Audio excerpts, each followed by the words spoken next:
Avec Chérif Dia, direction Ziguinchor, tout d'abord avec ce drame. Un gérant d'une gargote a été retrouvé mort sur son lieu de travail. C'était un jeune âgé d'une vingtaine d'années, gérant de cette gargote, comme vous l'avez dit, et selon les témoignages recueillis par nos correspondants, le défunt jouissait de toutes ses facultés mentales. Compte rendu Boubacar Diassi, Lamine Mania. Un jeune homme âgé d'une vingtaine d'années, selon les témoignages, a été retrouvé sans vie dans une gargote qu'il tenait, ici dans la commune de Ziguinchor. Cet homme se présente comme étant son parent. Je peux dire que c'est mon jeune frère, c'est mon parent, parce que nous venons du même village.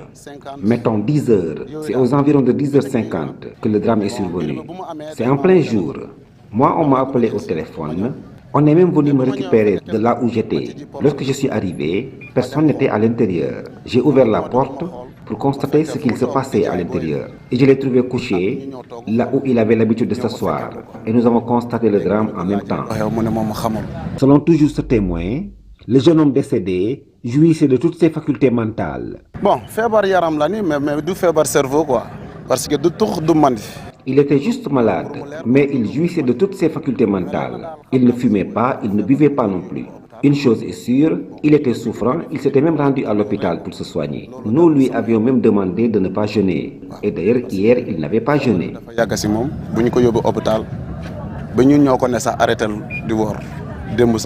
Quoi qu'il en soit, une enquête est immédiatement ouverte par la police pour déterminer les circonstances de son décès. Merci beaucoup Boubacar Diassi. Aéroport international Blaise Diagne de Diass, près de 30 kg de hashish saisis par la douane sénégalaise. La brigade de tourisme des douanes, rattachée à la subdivision des douanes de l'aéroport international Blaise Diagne de Dakar, qui a effectué cette nouvelle saisie, comme vous l'avez dit, de hashish. La dite saisie, selon un communiqué des douanes, porte sur 289 plaquettes d'un poids total de 28,97 kg pour une contre-valeur de 190 millions de francs CFA.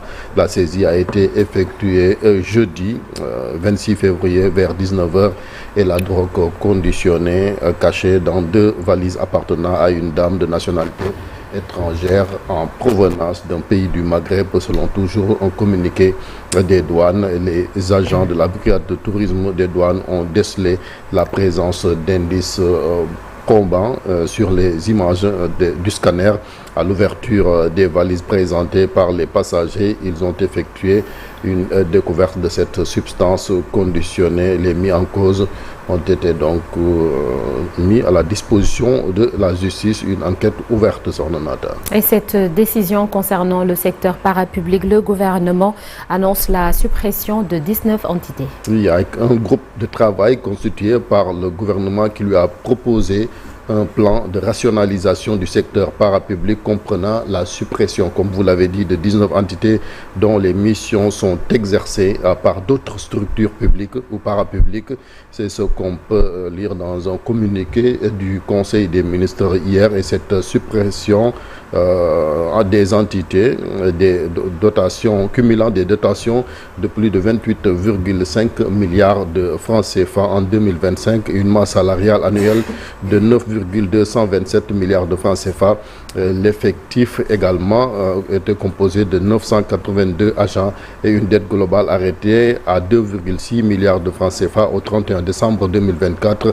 Le repositionnement de 10 entités qui se traduirait notamment par la redéfinition des modèles d'intervention et une meilleure réaffirmation de leur mission par la révision de l'actualisation de leur cadre juridique. Plus de détails justement avec la porte-parole du gouvernement, Marie-Rose Faye.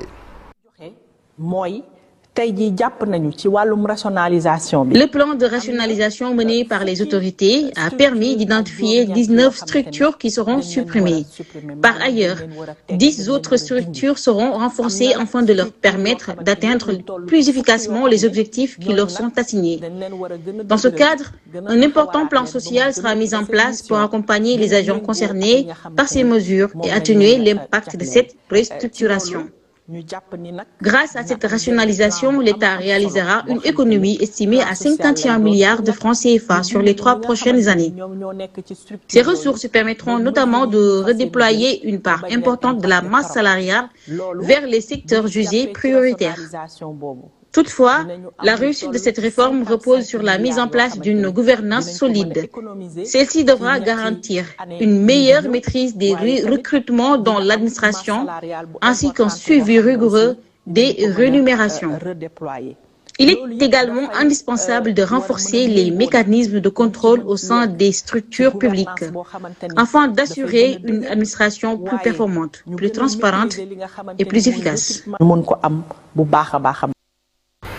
Les associations de presse, Chérif, vont debout contre certaines dispositions de la loi portant création du Conseil national de régulation des médias. Une loi votée avant-hier par l'Assemblée nationale. Ces organisations de presse comme Appel dénoncent un manque de concertation et certaines dispositions qui constituent une menace grave sur la liberté de la presse. Voici un sujet réalisé par Maïmouna Ndiaye. C'est en fait les pouvoirs exorbitants conférés au président de l'institution, le président qui sera nommé, parce qu'il pourra interrompre une émission, il pourra demander la suspension d'un média, retirer des contenus sur Internet, mais également aussi bloquer carrément un site. Et c'est des choses qu'on n'a jamais vues et qui devraient suivre une procédure avant, disons, la validation. Parce que quelqu'un ne peut pas se lever et bloquer comme ça, disons, un média suite à un simple signalement. Et l'autre chose aussi, c'est que le principe de la régulation, c'est que le mandat du président doit être de 5 ou de 6 ans unique, un mandat unique non renouvelable pour assurer son inamovibilité, mais également aussi assurer son indépendance. Mais avec les 3 ans renouvelables, si effectivement le président de l'institution ne joue pas le rôle ou n'obéit pas aux instructions, aux injonctions qui vont lui être données, il pourrait être en tout cas chassé dès la fin du premier mandat. Et ça n'assure pas l'indépendance, ça n'inspire pas non plus confiance. L'initiative est pertinente. Le fait aussi de prendre en compte les grandes firmes, donc comme Amazon, Google, WhatsApp et tout cela, c'est bien. L'essentiel, c'est aussi d'avoir le pouvoir de les contraindre, de les incliner aux exigences de la loi sénégalaise et naturellement donc à l'exécution de peines qui probablement pourraient être donc prises par le Sénégal à leur rencontre. Mais le plus important ici, c'est le contenu. Je dis qu'il faut que l'autorité puisse veiller sur le contenu et que aussi la sanction ne soit pas disproportionnée. Non seulement la sanction ne doit pas être disproportionnée, mais elle doit s'adresser à tout le monde. Ça veut dire que aucun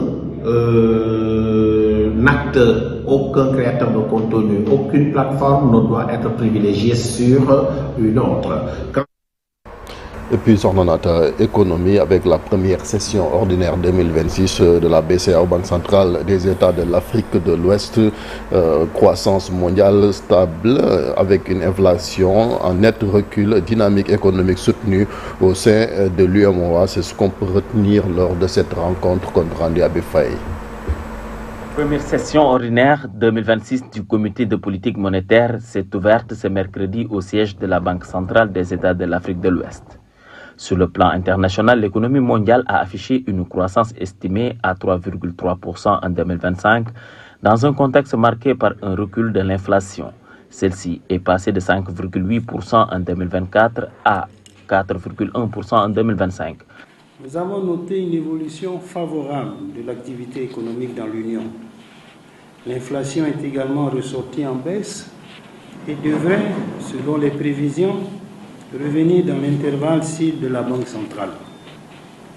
La situation extérieure de l'Union s'est également améliorée au cours de l'année 2025, soutenue par l'évolution favorable des termes de l'échange et la bonne tenue des exportations, notamment d'hydrocarbures, et la mobilisation de ressources extérieures. Au sein de l'Union économique et monétaire ouest-africaine, la dynamique reste soutenue. La croissance s'est établie à 6,7% en 2025 contre 6,2% l'année précédente. Nous avons décidé de baisser de 25 points de base nos taux directeurs. Cette décision contribuerait notamment à assouplir les conditions de financement, en particulier celles du secteur privé, à travers une stimulation de la demande de crédits bancaires. Autre fait marquant, le net ralentissement de l'inflation dans l'Union. Le taux annuel est ressorti à 0% en 2025 contre 3,5% en 2024. Nous avons souligné la poursuite par les États des efforts de réduction des déficits budgétaires nécessaires pour préserver la viabilité de l'Union. Le financement de l'économie a également progressé. Les crédits bancaires ont enregistré une hausse de 5,6% à fin décembre 2025 contre 4,5% un an auparavant. S'agissant des comptes extérieurs, la balance des paiements s'est améliorée, portée notamment par la hausse des exportations d'or et d'hydrocarbures, ainsi que par la mobilisation accrue de ressources extérieures par les États membres. Merci beaucoup Habib Faye. Donc la République des valeurs et les nationalistes dirigés par des députés, Tahirou Sarr et Thierno Alassane Sall, soutiennent la candidature du président Macky Sall à l'ONU et appellent le président Diomaye Faye à faire de même. Effectivement, d'abord pour les nationalistes, Dieul li ñu moom, voir un fils du Sénégal briguer l'une des plus hautes fonctions internationales constitue une fierté collective qui dépasse les appartenances partisanes. Le parti dirigé par Tahirou Sarr affirme que lorsque le drapeau sénégalais est porté sur la scène internationale, l'unité nationale doit primer sur les querelles internes. D'ailleurs, le parti n'a pas manqué de rappeler que le Sénégal a toujours su offrir au monde des femmes et des hommes de valeur capables de contribuer à la paix, au dialogue et à la coopération entre les peuples. En outre, le parti adresse une invitation solennelle au président de la République Bassirou Diomaye Faye en sa qualité de chef de l'État garant de l'unité nationale. Et il est rappelé à apporter le soutien institutionnel du Sénégal à cette candidature dans l'intérêt supérieur de la nation, une démarche que Dieul li ñu moom justifie non pas par calcul politique mais par ce qu'il qualifie de fibre nationaliste, soit l'attachement profond à la grandeur et au rayonnement du Sénégal sur le plan international. La République des valeurs, comme vous l'avez dit également, dirigée par Thierno Alassane Sall, a publié un communiqué pour adresser un message fort au chef de l'État, le président Bassirou Diomaye Faye, qui selon ce parti doit savoir qu'il dirige une nation et non un clan. Il doit également se savoir observé par le reste de l'Afrique et par le monde entier, tout autant que l'histoire isolée par ses pairs.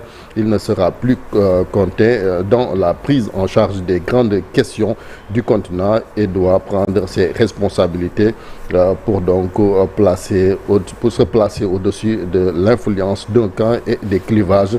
Notre constitution, selon la République des valeurs, rappelle clairement que la devise du Sénégal est un but, un peuple, une foi. Et aujourd'hui, il semble que la République, selon toujours Hervé Pastéfienne, prennent le pas sur la République du Sénégal. Un communiqué donc publié par la République des valeurs sur la candidature de Macky Sall Sokhna Nata. C'était tout pour l'actualité nationale. Merci beaucoup. C'était le tout premier bulletin. Rendez-vous tout à l'heure pour le deuxième journal et ce sera en Wolof sous forme de brève.